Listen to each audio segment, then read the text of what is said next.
When it comes to GPUs, there's like a little bit of thing I need to tell you all. I have a completely like GPU addiction when it comes to that. I even dedicated a channel to GPUs. And I just find them always like super fascinated. For me it started all around like 2005 with the 8800 GTS. So when it comes to like GPUs, yeah, that is something we're not always going to be needing depending on your personal needs when it comes to playing games, but also emulation itself. So recently I had this V-Link docking station, and I'm just going to be honest, part of me says, hey, why do we actually going to be needing this, because we can just build yourself a mini ITX or just a normal desktop PC and just slap a GPU in that. Or we can use a docking station if you have already, like say, a PC laying around that has the capabilities of extending his power with a GPU. So at this point it's still kind of new to me, because I'm normally just grabbing a desktop PC or a mini PC, and actually this docking situation of V-Link is something between those. And yet again, I already had like double feeling about this, because for me you need to pay quite a lot of money for an extra docking. You have some cheaper options, would be fun to check those out in the future, but at this point I'm more like, yeah, do we really need it? And that is what we're going to be answering today. Do we actually need a GPU for certain things?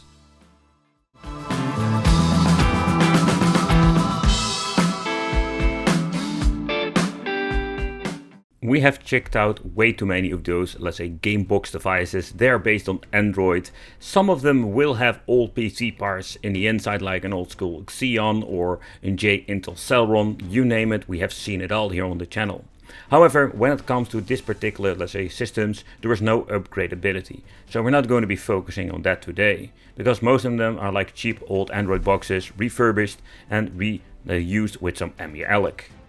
Kinhank also released all kinds of different mini PC solutions, and they are based on the N100 chipset. But these things are super basic. In other words, there is no way of adding an external GPU. Maybe in the future there will be some magic happening with some manufacturer making something that can be connected through USB or something like that. But at this point, so far I understand, making this video is nothing out there but can be used and combined with the N100. Because those things are just low powered and they're just fine as it is. Capable of running all kinds of different systems all the way to PlayStation 1, and even do a little bit of an upscaling sometimes. So this Kinhank was kind of bad example because this thing was heating up, but if you're getting a good N100 with good performance cooling, you can do a little bit of an upscaling left or right, and in the future it's going to be even more interesting with low-end chips getting more power, so having overall better emulation performance. But let's say 8-bit, 16-bit, those systems will run just fine and we don't need any extra GPUs. The GT Ultra is absolutely a great example of something unique a company makes. So V-Link made this GT Ultra with the possibility to upgrade it. So what you can do is just buy the thing, and if you want to upgrade it later on with a GPU, you can buy a separate docking station. But the docking station, don't pay exactly on the price, is like around $150, and then of course you need to buy yourself a GPU. So I was using this 1660 Super, that was an affordable, quite powerful device, but still had some limitations when it comes to, let's say, newer generation of, let's say, video game system you want to emulate, like Xbox 360. So we do have still limitation, but this, let's say, i9 is quite powerful and has the option to play all the way to PlayStation Portable and do some crazy upscaling. And the docking was quite a cool, let's say, add-on. And yeah, if you have like some GPU laying around, I think that would be a very convenient thing. But of course, yeah, you can implement an extra fan for some cooling, but there is a lot of, let's say, downside to this when it comes to, let's say, playing some games through here. However, without the GPU, the i9 was capable of running all kinds of different indie games and even some older AAA, or at least like games, like fighting games, my personal AAA games I love to play. But again, there are many ways to play even without a GPU again.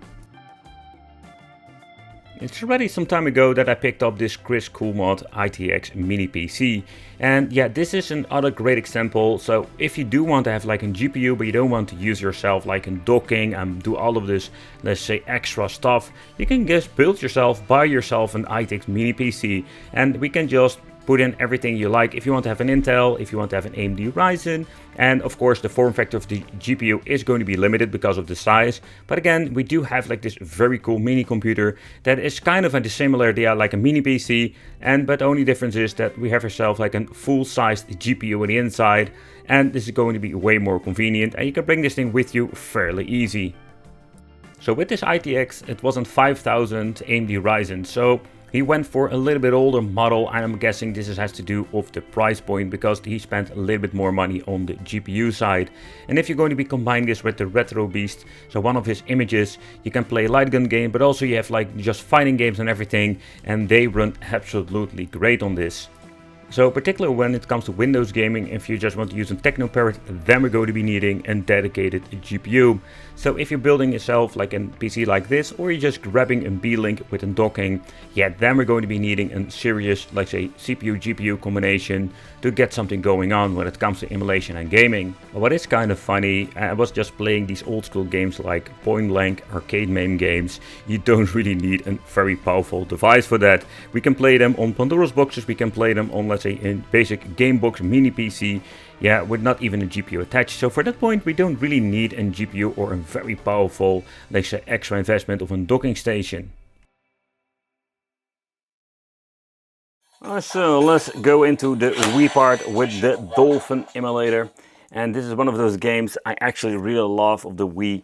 This is the Ghost Squad game. And you know, I didn't play it that much, but it's absolutely a lot of fun.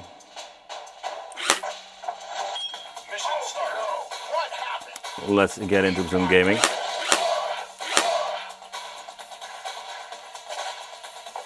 Where it gets more serious if you want to get into some newer generation of PlayStation 2, PlayStation 3 and Xbox 360 emulation. So where this is sometimes even running on native or you're going to be upscaling, that's where we're going to be having the biggest difference. So I did some testing with the docking and some different games. And when getting into 4K rendering resolution, there we're going to be noticing that we do need a GPU in some cases. So coming back to the docking station, let's click in a GPU, in this case in a 6060 Super, and I will show you what I mean.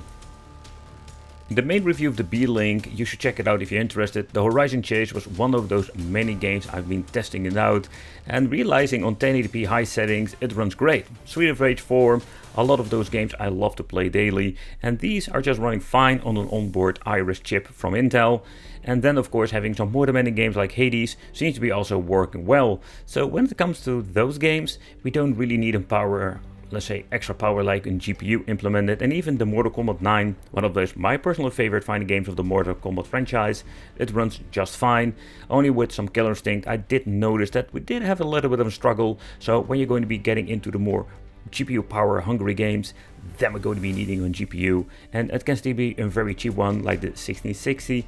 We're going to be switching to the docking. I did notice that the games were running so much better. In Captain Obvious mode is going to be in Forza Horizon 5. Those games are like really needing a good GPU on board. We do have playability. It's absolutely fascinating to see that we can actually play these games. But in the end, if you want to have the full, let's say, glory of these games when it comes to the graphical wise, we're just going to be needing a good GPU. And the 6060 Super was okay, but still had like not the ultra performance. So we're going to be needing an RTX or something more powerful when it comes to that. The same was also for emulation, so we have reached the point that a lot of technology now is quite powerful out of the box within CPU GPU on board. And I think when you're looking into the Sega Dreamcast with a Dream emulator 4K rendering resolution, this seems to be running just fine. But basically the breaking point when it comes to like the onboard CPU GPU combination and having an external GPU power. So when you're having PlayStation 2 games are really demanding, you want to put them on 4K rendering resolution with an external GPU, it's going to be running so much better, like with the ITX PC I showcased.